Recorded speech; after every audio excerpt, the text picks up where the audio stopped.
In this video, I'm going to show how to use a system for keeping a moving object fixed to a surface.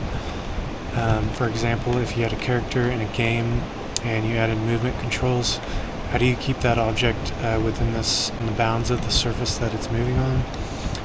And this system has a few other uses as well.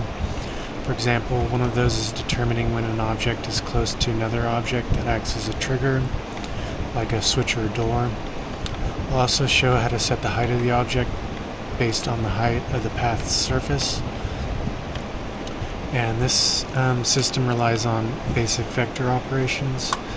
If you've never been introduced to vectors, there's a video on vectors on this channel, and it requires the kind of math you might learn near the end of high school or the beginning of college.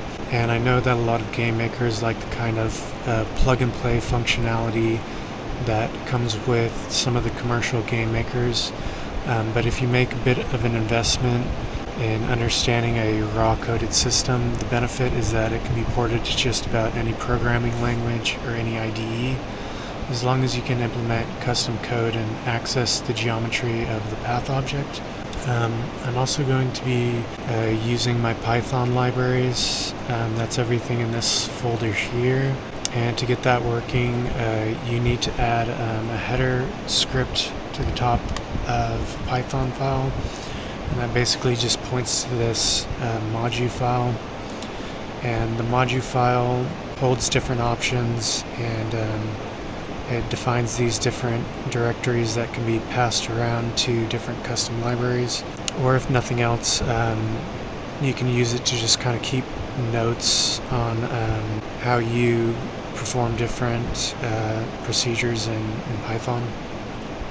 So first I'll show an example of how to implement this system in a simple game scene. And I'm using an older version of Blender that still has the game engine because it's a good program for quick prototyping. But as I said, this system can be ported to a lot of different environments. So here's one of the scenes that I'm going to be loading and that I just showed. I have the path object, and I have a character with a camera attached to it. And as you can see, none of the objects have any logic or scripts or properties attached. It's mostly just the mesh geometry and the materials that are attached to those. I'm also not going to be using any Blender physics or nav meshes or anything like that. Mostly everything is going to be done in the game code from source. The only things I'm letting Blender do is, of course, rendering the scene, and other low-level things like loading the code and reading keyboard and mouse input. And I'll be loading and reading Blender properties to use in the game, so I'll be using Blender timers and things like that.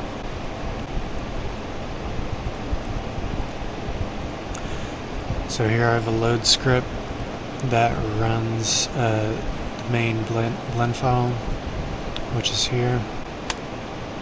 The main file sets up the game scene.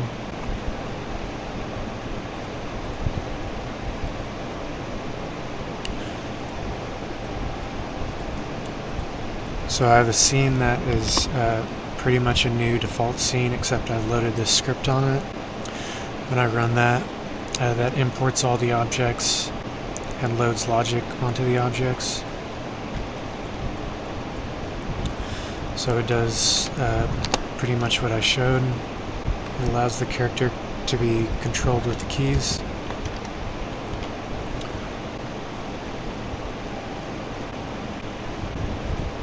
There's also different options that can set, like whether to orient the character to the surface of the path.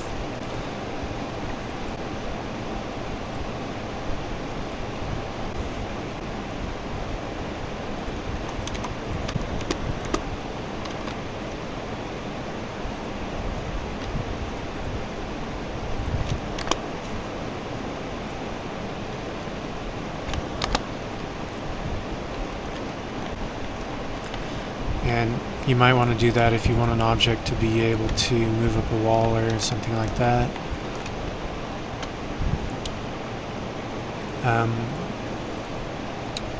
So I'll go back to the build script and show how this is set up. Level initialize sets up a new scene. Blend.impo imports objects from a blend file into the current scene. Next, I'm creating a scene object to hold general variables, and onto that scene object I'm going to be loading the main script. The scene object also receives and handles input. Here I'm loading the script, and here I'm loading a bunch of different logic sensors into the controller that the script is loaded on. Now I select my path object and download the path geometry. I write that script into a file and save it into the game script folder. I'm adding a Blender property to the character object called path poly, and this is the most important variable of this path system.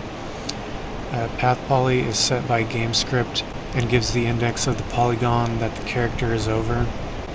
So let's say I have a plane that I want a character to be able to move across. Before I write the path geometry to a disk, I triangulate it, and that basically makes the geometry more predictable. I always know that any polygon is made up of 3 edges and 3 vertices, and that the surface of each polygon is completely flat. So this plane is made up of 2 triangles. Let's say that this is triangle 0 and this is triangle 1. When the character is standing over this triangle, path poly is set to 0. When the character is standing over this triangle, the path poly is set to 1. And that can be an indication of a number of different things, like if the object is near the border of the path or an obstacle, or if the object is near a different object that is known to also be sitting above the same triangle.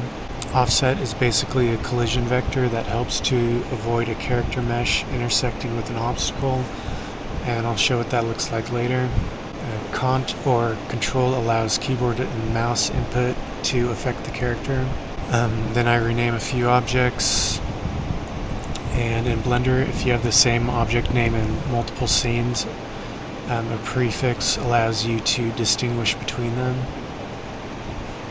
So now I'm going to show the path geom function. And first I import my custom modules.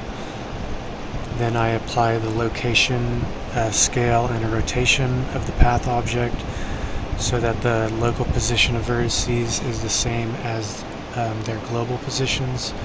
Then I triangulate the object. Vert list is a list of the location of the vertices that make up the object. A polygon in the poly list will hold 3 vertex indices that make up the polygon. Each edge in the edge list holds 2 vertex indices that make up the edge. And a normal is a vector with a length of 1 that points in the direction of the polygon face. Cent list is the center of each polygon. That's an XYZ location. Vert norm is a list of vertex normals. Border list is an edge list. For each edge, there are either 1 or 2 polygons that the edge divides. So for example, this edge divides polygon 1 and polygon 0. This edge divides polygon 0. The border list for that edge would look like this. -1 basically means like out of bounds. And that's how the game script keeps the character on a path. Poly edge list stores the edges that belong to each polygon so that edges can be retrieved using the path poly property. Edge normals point in the direction of separation between polygons. So for example, on this plane, I would first get the edge normals for polygon 0, and they would look something like this, this, and this. Then when I come to this polygon, I've already retrieved this edge normal. So I'll get that one, and then I'll get that one. And for a flat plane, the edge normals lie along the face of that plane. But if this plane were not flat, if it were something like this, the edge normal describes the separation between the two polygons in 3D space. So in order to calculate this edge normal, I'm using vertex normals, and you can show the vertex normals by clicking here. So you can see these vertex normals point straight up, and they separate the space between these two polygons evenly, even as you move above the surface of the plane. And when I first tried this, I used an edge normal that points along the surface of the plane, more like this. But that doesn't create an even delineation between two polygons on a surface that's not flat. And if you wanted to track an object that's moving above the surface of the mesh, something like this, then using vertex normals is required. The poly edge list determines which polygon the edge normal points to. So like where I mentioned, I'm not going to grab this edge normal a second time.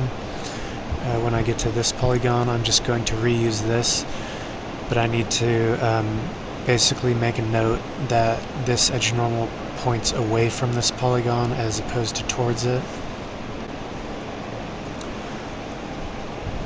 Then I take all that geometry and write it to a Python script as a string.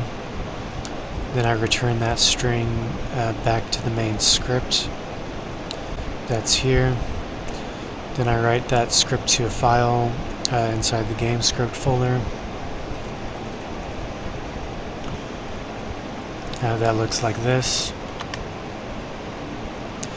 It's just all those lists basically just hard-coded out.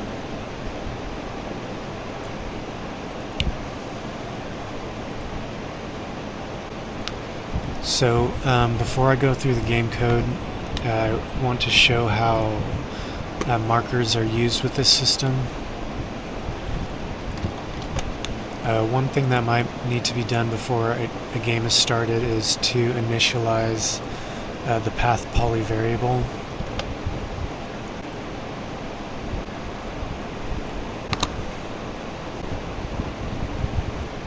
When the variable is first created, it's set to 0. And I'm going to go ahead and set that to 0 to show what might happen.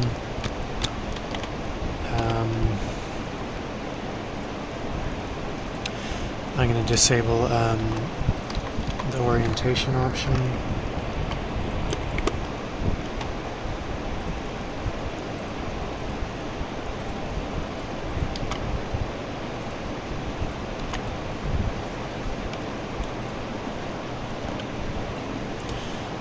So let's say I wanted to move my character like over here.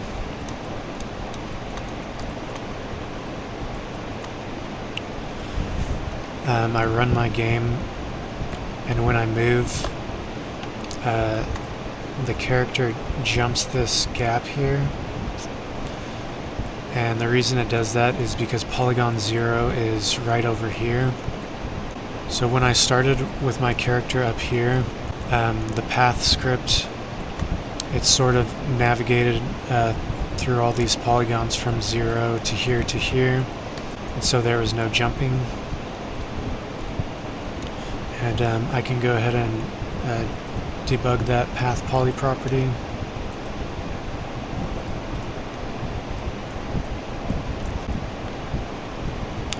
It's 0 as long as there's no keyboard input. As soon as there's keyboard input, the position of the character on the path is checked.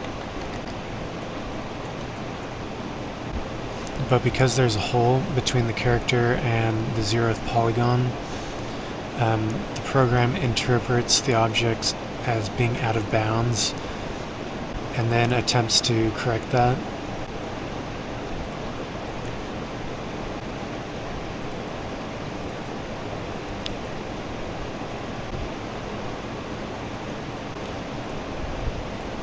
To fix that,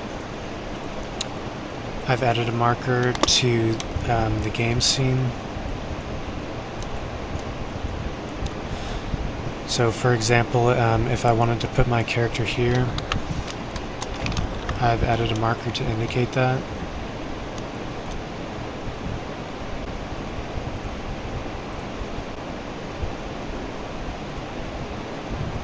And basically what that checks for is a bounding box around the marker object that intersects with a bounding box in the path object's polygons, and the bounding box is only in X and Y. So because there's an overlap with these two objects, a blend game function will return these polygons.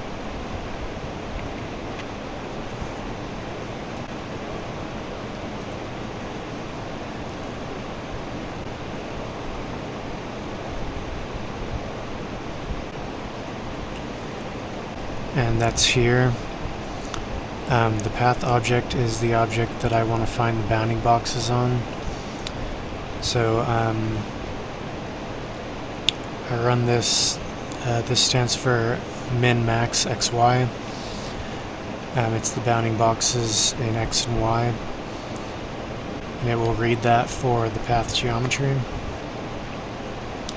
Then I sort that list.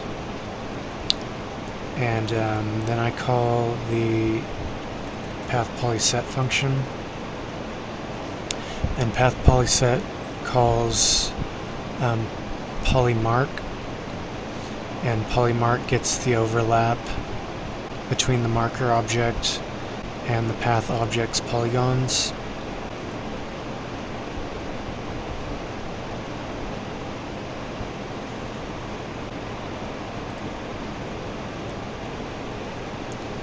Then a polylist is returned. In this case, I'll just get 2 polygons, and I can initiate the path poly variable to either one of those polygons.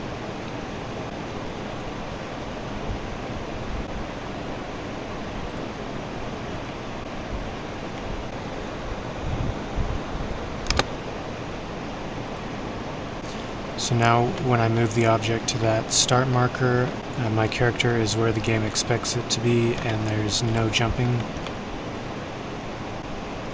Markers can also be used to restrict access to a path.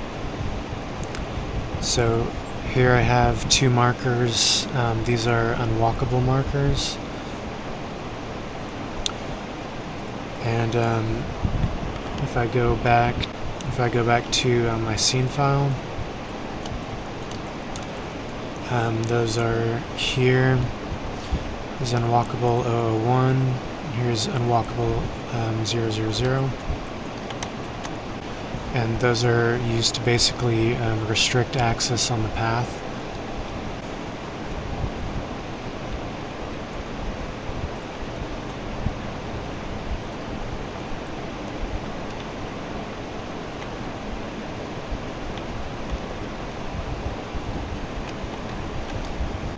So because I've used these planes to specify those overlapping polygons as unwalkable, the game treats those polygons the same as it would out of bounds. So here I'm kind of simulating an obstruction. Even though there's path geometry on the other side of this wall, The path game script is preventing the character from walking over those polygons. A third type of marker records polygons that I want to act as a trigger for different actions in the game. So here in the build script I've set up 2 triggers and 2 trigger scripts that are loaded onto different game objects. One simulates opening a door and the other is like a switch that changes the color of a cube.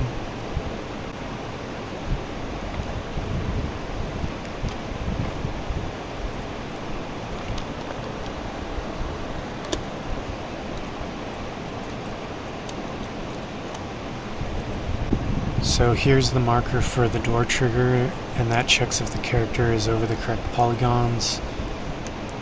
And the script checks for a mouse click as well. And if there's a left click, and if the character is over a polygon in this door list that was created by this function,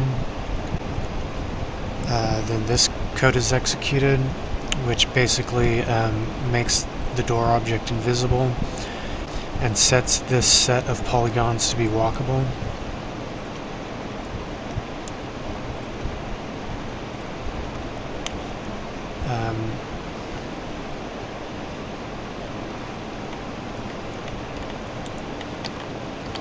So if I click on these polygons, nothing happens. If I'm over one of these 2 polygons, that triggers the script and allows these polygons to be moved across. Same with these polygons. There's another trigger plane here. So clicking here does nothing, but when the character moves over these planes, that sets this object to active. So I'm using this path poly variable for a few different purposes. It's not just to keep a character on the path.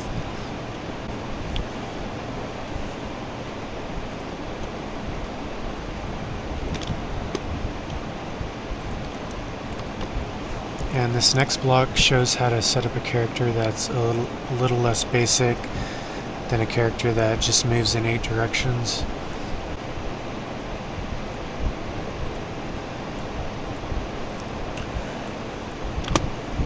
So here's a character that's set up to work in a game. And rather than rig my character with an armature, I've split the arm and the leg bones into separate objects. So this this upper arm is a completely distinct object from the body mesh, and it rotates independently as its own object.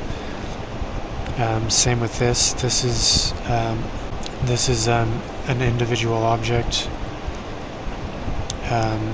Same with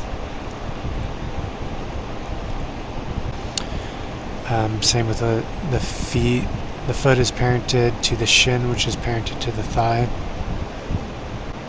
And that's not really the preferred method of setting up a mesh, but I'm not really a big fan of rigging and skinning.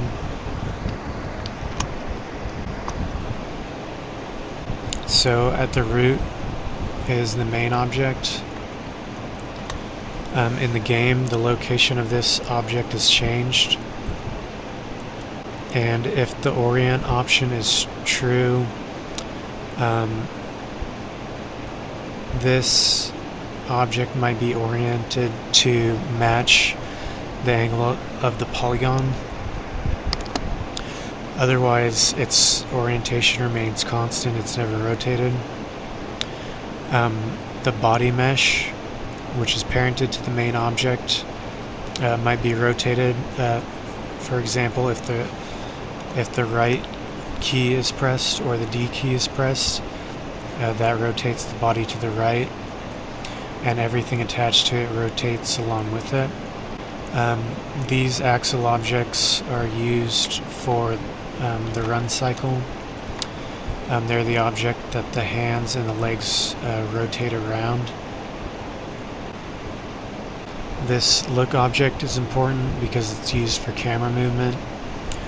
The way I've set this up is to rotate the camera with horizontal mouse movement around the local Z-axis of the look object. And when the mouse is moved up and down, that rotates the camera around its local X-axis. So the build script is going to be a little bit different for this setup. I'm still initializing the level, importing the scene, creating my game scene object, and here I'm importing my character from a separate file. This is an action dictionary that I'm getting, and it holds variables for a cycle animation. The char variable, or the char function, is for playable and non-playable characters.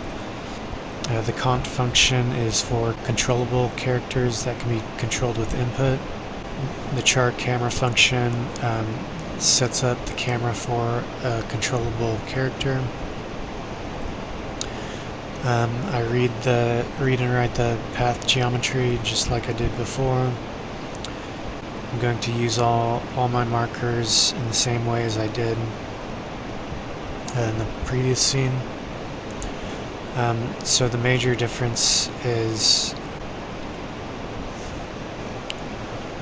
where I set up this object to be controlled as a character. So here's the scene script which runs each frame of the game. First I import the Blender game engine and the math and math details modules.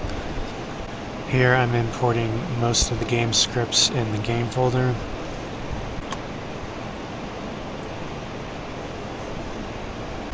Action sets up jog cycle variables.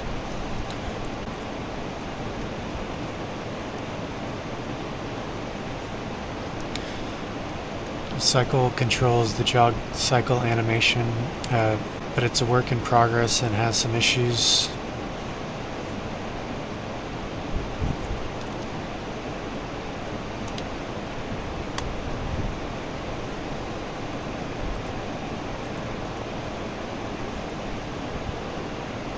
Game holds common functions like reading input.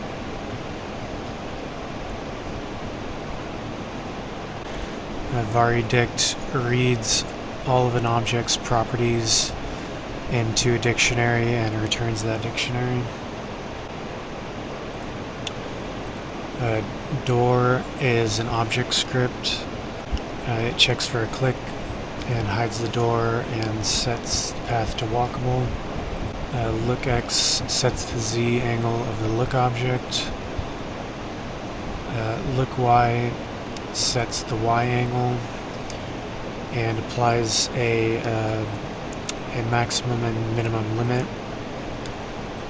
Look invert reverses the angle. Math.py is a math library.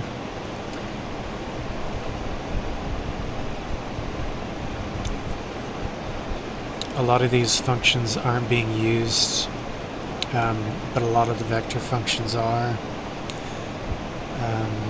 Those are mostly up here.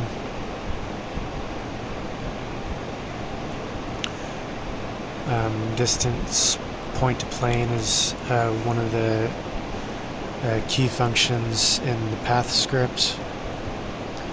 Facing also is one of the key functions that decides which side of a normal a point is on, which side of a vector.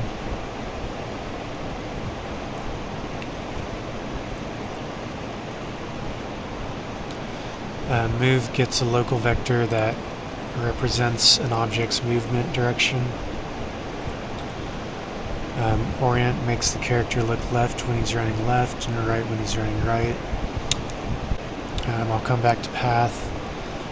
Path geometry I already showed, and switch is another game object. So next I read all of the properties from the scene object. That's just an empty. And this is the object that holds the scene file. Most of these are input sensors. Like this one senses if the W key is being held. This is if the W key has been tapped. Left shift to sprint. Some joystick sensors. And a mouse movement sensor.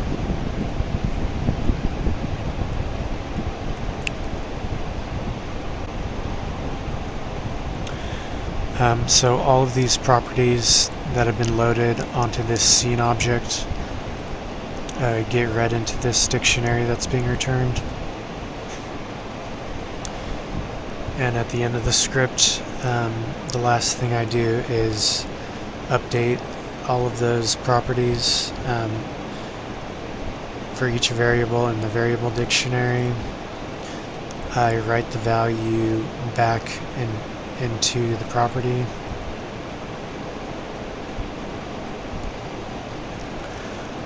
Then I iterate through all the characters in the scene.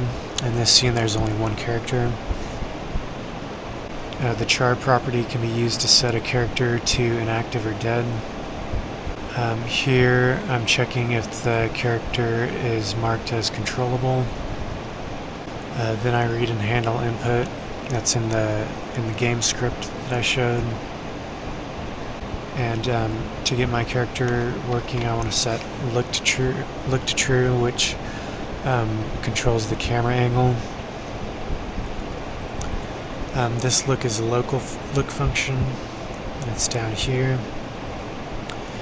And this calls the external lookx script and the external lookY script. It reads the look object's geometry, passes it to the look script, and then updates the orientation of that look object. This is pretty much the same, except I'm changing a different axis, and I'm reading and writing to a different object, to the camera as opposed to the look object. And this is supposed to be camera name.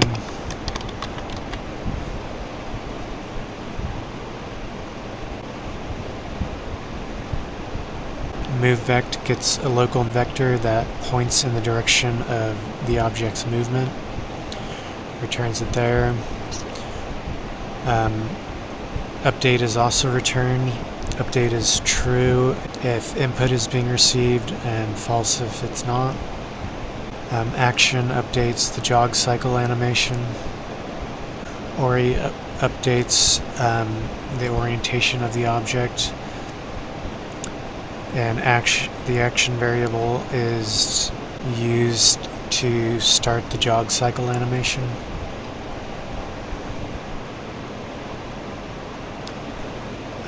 Here I get the speed stored in the object's property. Here I get the object's offset distance. Offset is combined with the move vector to create a vector that checks for collisions in front of the object. And you might have noticed that I'm calling this path function twice. And to explain why I do that, I'm going to start with a more simple setup and show what happens. This is where offset is received, and I'm going to set offset to 0, which basically means that I'm going to be checking which object the polygon is over with respect to the object itself, as opposed to a vector that points in front of the object.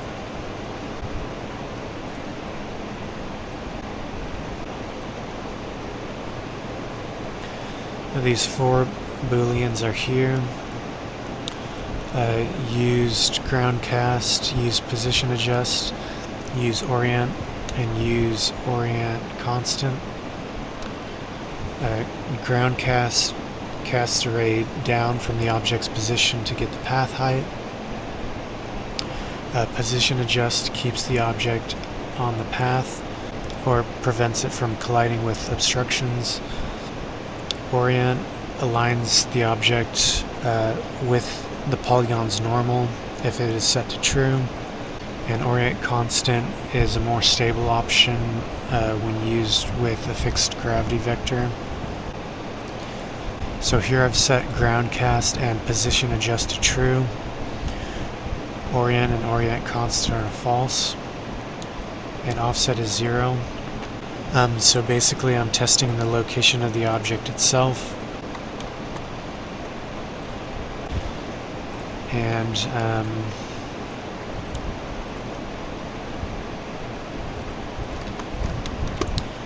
I need to change the name of the character object, and then I need to rebuild my scene.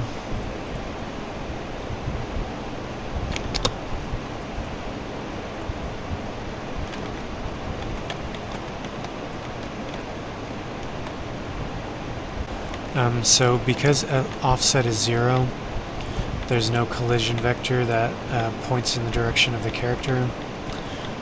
So if I walk up to an edge, it stops the character at the exact intersection of the character's movement and the edge. So when I move along this obstruction, the character kind of sinks into the wall, and that's what the offset variable is for.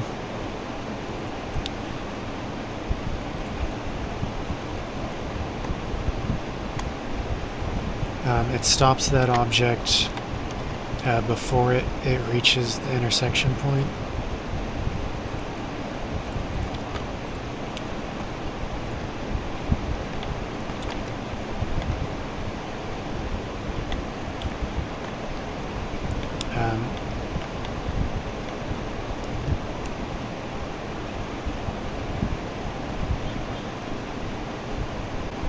And that prevents the character from sinking into this obstruction here. But adding that object also causes other problems. For example, as I approach this ramp, if you look at the feet, you could see the character kind of sinks into the ramp. Also, as I approach this flat polygon from the end of this ramp, the object kind of jumps up, and that's caused by ground cast. And the reason that's happening is because I'm subtracting off this offset from the character's position, because I don't want to include that offset in the ground cast. I tried moving the offset after the ground cast, but that causes a different problem. It causes the character to kind of sink as it's moving down a ramp and float as it's moving up a ramp. So to fix that, I separated the path function into two different stages.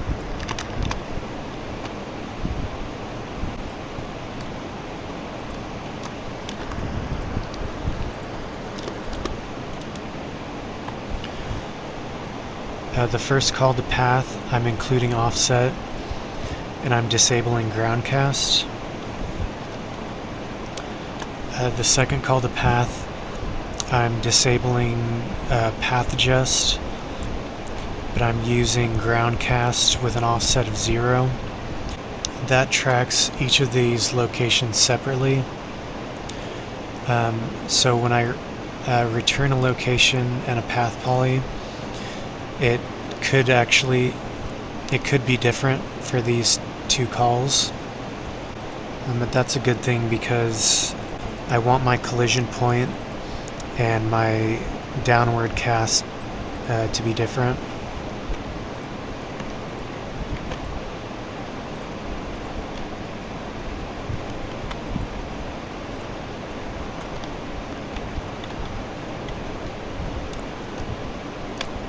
So now I still have an offset, but I don't have my character sinking into these ramps.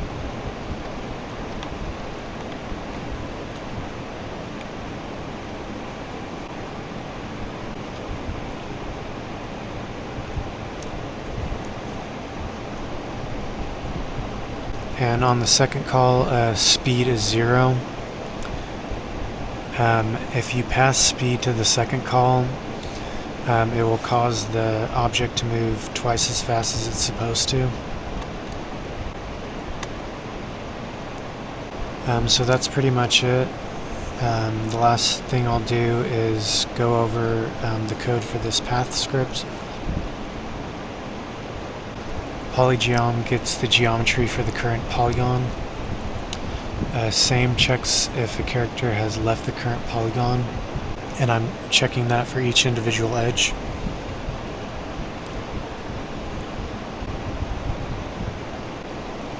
If the character is not where the code thinks it is, check intersection is set to true, which causes this block to loop over again.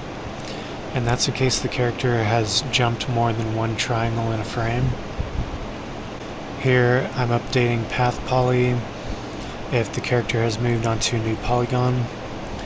And here I'm preventing the character from moving out of bounds or onto a polygon that's listed as unwalkable. The unwalkable list is read here. And here's my ground cast function and my orient function. And at the bottom are function definitions. So download the code if you're interested in making games or making simulations. There's more to get a full game working, but I'll be making videos on other systems like raycasting, or you can use Blender's built-in raycasting or raycasting tools built into other engines. I'll also make a separate video on how I set up this run cycle after I clean it up a bit. So thanks for watching, and I hope to see you in another video.